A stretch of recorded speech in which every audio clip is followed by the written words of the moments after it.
Hello students, let's start with Act 3 Scene 1 Tempest. This scene takes place before Prospero's cell where Ferdinand is being asked to do a lot of work. He's carrying logs of woods. So Ferdinand is speaking. There be some sports or painful and their labor delight is them sets of some kinds of baseness are nobly undergone and most poor matters point to rich ends. This may mean task would be as heavy to me as odious, but the mistress which I serve quickness what's dead, and makes my labors pleasures. Oh, she is 10 times more gentle than her father's crabbed, and he is composed of harshness. I must remove some thousands of these logs and pile them up upon a sore injunctions.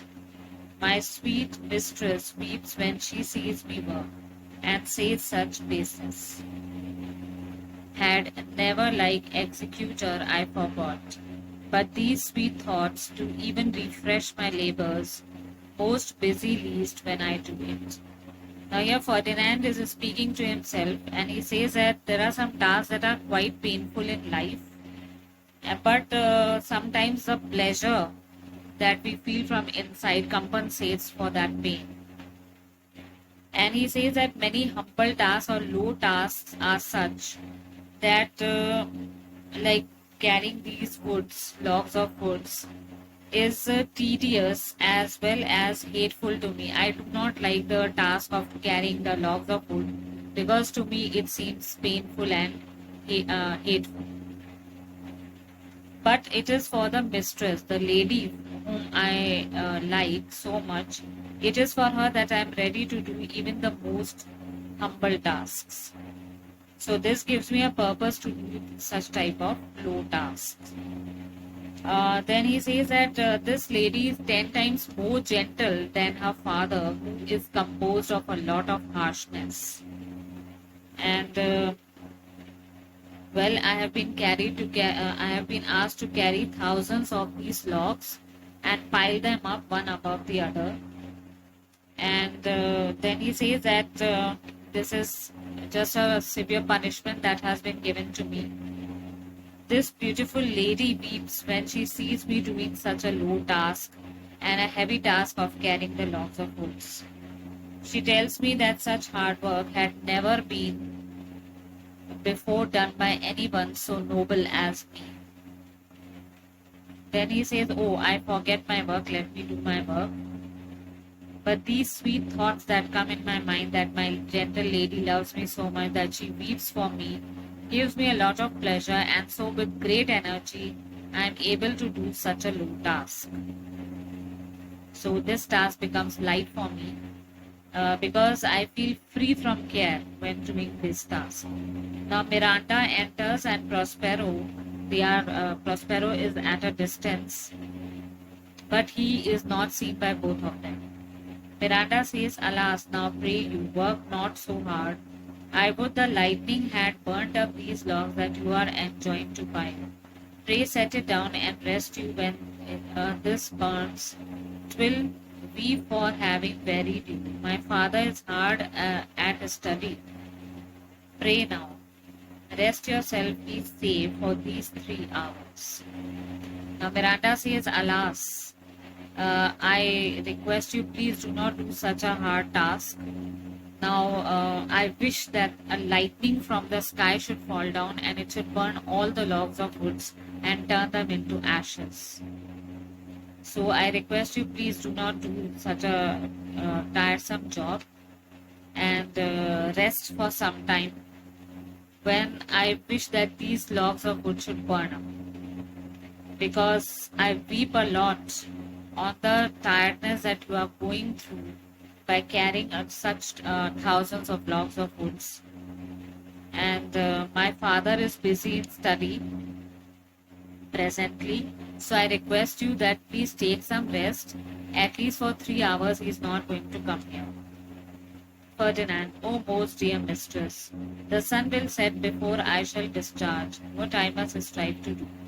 So Ferdinand says, do not worry, my dearest lady. I must work till the sunset, because after sunset it will be difficult for me. So before sunset, I have to carry out this work and finish it that has been assigned to me. So Miranda says, if you will sit down, I'll bear your locks the while. Pray, give me that. I'll carry it to the pile. Now Miranda is so moved with emotions that she says that you take rest for some time. I'll carry these pile of woods with me till you take rest and give it to me. Ferdinand, no precious creature. I had rather crack my sinews, break my back, than should you dishonor undergo while I sit lazy by. Ferdinand says, no, lady, this is not done. I would rather crack my muscles. Sinews means muscles, and even I can break my back by carrying such heavy logs of wood rather than seeing you carrying the logs of wood and I sitting here lazily. Then Miranda, it would become me as well as it does you. I should do it with much more ease, for my goodwill is to it, and yours it is against. So Miranda says the same emotions are with me. I also seem to be guilty from inside when I see you carrying the heavy logs of wood. Besides, I'll be able to do it better than you, because I'll be doing it with my goodwill, and you are doing against your will. Prospero, poor worm, thou art infected. This visitation shows it. Now, Prospero, he talks to himself because he's hidden. So he talks to himself that poor lady and poor both the creatures, both of you are infected with love. And I am seeing by your conversation. For Miranda, you look very weak. Now, Miranda says to Ferdinand that you look so much tired. Ferdinand, no, noble mistress. 'Tis fresh morning with me when you are by at night. I do beseech you, chiefly that I might set it to my prayers. What is your name? Now Ferdinand says, no, my noble lady, I am not tired. I become so refreshed when you sit by me. Even the night seems to me so fresh and beautiful when you are by me. So I request you to tell me your name, because I still do not know your name. I would like to make it to mention you in my prayers. Miranda, oh my father, I have broke your best to say so. Now Miranda says, she tells her name, then she says, oh, I have broken the promise which I gave to my father that I will not reveal my name. Ferdinand, admired Miranda, indeed the top of admiration, worth. What's dearest to the world, full many a lady I have eyed with best regard, and many a time the harmony of their tongues hath into bondage brought my too diligent ear for several virtues have I like several women, never any with so full and but some defect in her did quarrel with the noblest grace she wore, and put it to the fault. But you, O you, so perfect and so peerless, are created of every creature's best. Here, Ferdinand is praising her. He says that I admire you so much, Miranda. You are indeed worthy of praise. You are the summit of any great lady. I have seen many beautiful ladies in my life, and I have admired them also. I have given them great regard. But many times some are having melodious voice, some are attracted by face, and I have felt attracted to them by their virtues. But never have I seen such a lady who has got so many virtues in her. Earlier, I always found some defect in every other lady. Some are having good voice, some are having beautiful face, but not a good voice.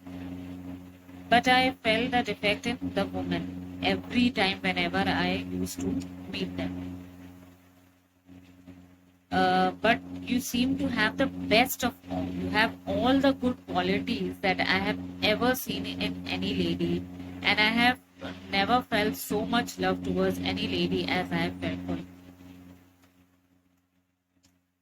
Miranda, I do not know one of my sex, no woman's face remember, save from my glass, mine own.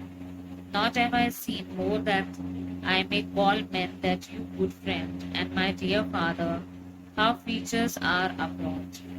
I am skillless of, but my modesty, the jewel is my dower. I would not wish any companion in the world but you, nor can imagine from a shape besides him yourself to like her. But I prattle something too wildly, and my father's percepts I therein do forget. So Miranda says, see, I do not know any other lady apart from me, because I haven't seen any lady on this island. I have only seen in a looking glass myself. So I know only about myself. And as far as men are concerned, so I have seen only you as a gentleman and my father. And you have become a good friend of mine. I have no idea of how people in the world look like or whatever. So I swear by my modesty, which is my only jewel, which I have kept in me as an inheritance to me, that I do not wish to have any other companion in the world as you. I have taken you as my greatest companion. Nor can I imagine any other man besides you, because I have liked you a lot. So then she says, I am talking so much of rubbish, and so I am forgetting my father's instructions. That means, in a way, Miranda is trying to praise Ferdinand also. She says that I have never seen the other men on this island as you, a nobleman, and my father. And I never wish any other companion in my life as you, because I have liked you so much, and I do not wish any other person. And then she says, I'm talking a lot of rubbish because I'm forgetting my father's instructions. Ferdinand, I am in my condition a Prince Miranda. I do think a king. I would not so and would no more endure this wooden slavery than to suffer the flesh fly blue by my mouth. Here my soul is weak. The very instant that I saw you did my heart fly to your service. There resides to make me slave to it, and for your sake am I this patient dog. Ferdinand says, as you can see, as per my status, I am a prince, and now as I have learnt about my father that I have lost him, so in a way I am the king of my kingdom. And although I do not wish to be the king, I wish that my father were alive. So I would no longer endure any type of slavery in my life as I am doing the slavery job here. But the moment I saw you, immediately my heart got surrendered to you. I started loving you, I started liking you. That very instant my heart flew towards your service. So it is only for your sake that I am ready to take the job of this slave-like task.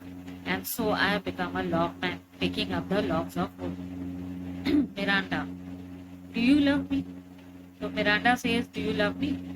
Ferdinand, oh heaven, oh earth, bear witness to this sound and frown that I profess with kind event. If I speak true, if hollowly in word, what best is boded me to mischief. I beyond all limit of what else in the world do love, prize, honor. So Ferdinand says, this heaven, this earth, all are the witnesses in front of us that I love you. If I speak truly, they will reward me for my love. If I speak falsely, they would turn into evil at the best fortune. But this is promised to me that I love you beyond all the limits of the world, beyond any kind of boundaries of the world. I love you, honor you, and respect you a lot. Miranda, I am a fool to weep at what I am glad of. Now Miranda, she starts weeping. She says that I seem to be a fool weeping at such a good fortune, because I am glad. Prospero aside, fair encounter of two most rare affections. Heavens rain grace on that which breathes between them. Now, Prospero, he's seeing all this, he's witnessing all the confession of the love between the two. So he says that it is a lovely meeting of the two most rare loving hearts. May God bless them with all his love between them. Now, Ferdinand, wherefore weep? Now, Ferdinand says, why are you weeping? Miranda, at mine unworthiness I dare not offer what I desire to give and much less take what I shall die to want. But this is trifling and all the more it seeks to hide itself. The bigger bulk it shows, hence bashful, cunning and prompt me plain and holy innocence. I am your wife if you will marry me. If not, I'll die your maid to be your fellow. You may deny me, but I'll be your servant, whether you will not or not. So Miranda says that I am weeping at my inability to give you what I wish to offer, because I am unable to give you whatever I wanted to give you with my whole heart. But I'm taking something without which I would die. But then she says, but this is an idle talk. And the more I try to hide, the more my love is being revealed and it increases for you.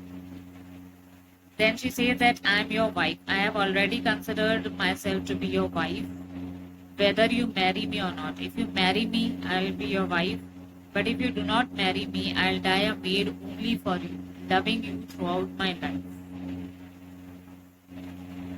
I will be your servant whether you want me or not.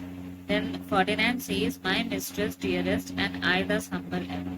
Ferdinand says, my dearest mistress, I am your servant forever. Miranda, my husband, and then Miranda says, will you be my husband? Ferdinand says, A, with a heart as willing as bondage ever of freedom. Here's my hand.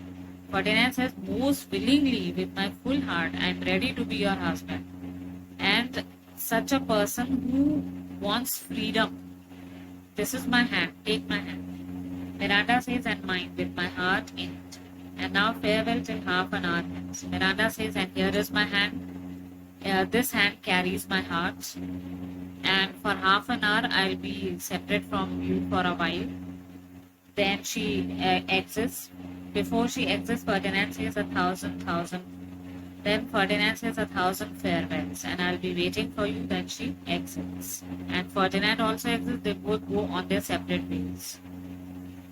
Prospero is left behind. Prospero says, so glad of this as they cannot be, who are surprised with all, but my rejoicing at nothing can be moved.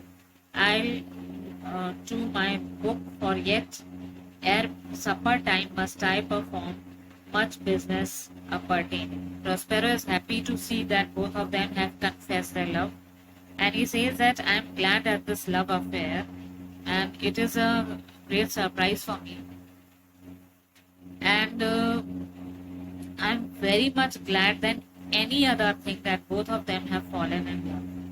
But presently I have to move back and look into the book of magic, because I have to perform a lot of work before supper time, and there's a lot of work to be completed for my plan. Saying this, he exits. So in this scene, we have come to know that Ferdinand and Miranda both have confessed love for each other, and both are ready to marry each other. And here we see that Miranda is weeping when she sees that Ferdinand is carrying thousands of logs of wood, and he has been given such a menial task. And Ferdinand also hates such type of task, but he is ready to do this task only for Miranda, because he loves her a lot. And then finally, when they both exit, Prospero is happy to see that both of them have fallen in love, and now he is going back in order to read the book of magic so that his further plan can be executed. So hope you have understood this scene, and if you have understood it, press the like button and subscribe to our channel. We will come with more scenes and more stories and poems. Thank you.